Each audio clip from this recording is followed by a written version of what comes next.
안녕하세요. 편안한 IT 리뷰 더신자입니다. 올해 하반기에 출시할 아이폰 13 시리즈 출시가 다가오면서 그에 대한 이야기들이 많이 나오고 있는데, 오늘은 거기에다가 조금 재밌는 이야기를 얹어 전달해 드리려 합니다.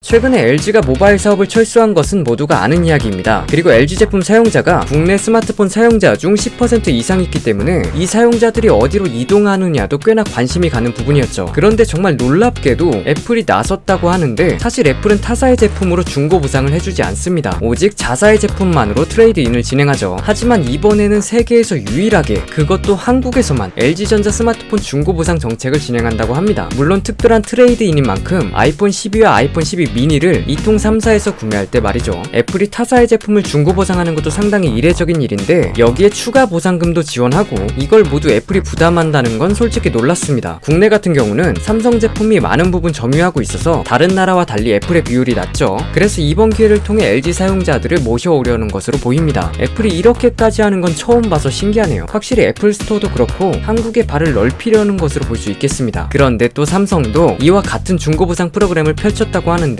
마찬가지로 LG전자 스마트폰을 반납하면 중고가 플러스 추가 보상이 된다고 합니다. 사실 LG의 사용자가 아이폰으로 넘어가는 것은 쉬운 선택은 아닐 것 같은데, 아무래도 같은 안드로이드 제품인 갤럭시가 좀 더 쉽게 사용 가능할 테니까요. 아마 그런 생각을 뒤집기 위해 애플도 발빠르게 나선 게 아닌가 합니다. 과연 10%가 넘는 LG 사용자의 선택이 어떻게 될지도 궁금하네요. 자, 그럼 이제 아이폰 13에 대해 이야기를 해볼게요. 디지타임즈에 따르면 최근 아이폰 13에 탑재될 A15 바이오닉 칩 생산이 TSMC에서 시작되었다고 합니다. 전작인 A14 칩 제조에 사용된 5나노 공정으로 제작된다고 하네요. 아이폰 13은 올해 9월에 발표할 것으로 예상되고 있으며, 아이폰 13 미니, 아이폰 13, 아이폰 13 프로, 아이폰 13 프로 맥스 4개의 제품으로 이전과 동일한 라인업으로 출시할 것으로 예상됩니다. 이전 모델에는 120Hz 화면 주사율이 들어가지 않았지만 이번 아이폰 13 프로와 프로 맥스에는 들어갈 것으로 보이므로 배터리 타임 등을 고려해봤을 때 새로운 A15 칩의 성능도 꽤나 중요할 것으로 보입니다. 이미 좀 타사 기기와 다르게 혼자 안드로메다로 가버린 뛰어난 성능을 보여주고는 있지만, 그래도 이번에는 또 얼마나 향상된 성능을 보여줄지 기대가 되네요. 그리고 또 하나, 아이폰에서 좋은 결과물을 보여주는 것이 있는데 그건 바로 동영상 부분이죠. 아마 이거는 많은 분들이 공감하실 것 같습니다. 그 중에서도 아이폰 12 프로 맥스에만 광각 카메라에 센서 시프트 OIS가 탑재되었죠. 렌즈가 아닌 센서가 움직여서 흔들림을 잡아주는 건데, 결과적으로 동영상 촬영에서 꽤나 의미 있는 차이를 보여주었습니다. 그런데 최근 보고서에 따르면 이 센서 시프트 OIS가 프로 맥스만이 아닌 아이폰 13 미니부터 프로 맥스까지 전부 다 적용될 것이라 합니다. 이 이야기는 몇 달 전에도 나왔던 이야기로, 이번 아이폰 13 시리즈가 전체적으로 카메라의 성능이 크게 향상될 것이고, 그에 따라 또 센서 시프트 OIS도 모두 탑재될 것이라 추측해볼 수 있겠네요. 자, 오늘은 새로운 아이폰 소식에 대해 알아봤는데요. 여러분들은 어떻게 보셨나요? LG전자가 모바일 사업을 철수한 이 시점에 과연 애플과 삼성이 어떻게 빠르게 행동할지 궁금해집니다. 더 재밌고 더 유익하고 편안한 영상들이 계속 업로드 예정이니까요. 구독 한번 해보시는 건 어떨까요? 오늘 준비한 영상은 여기까지입니다.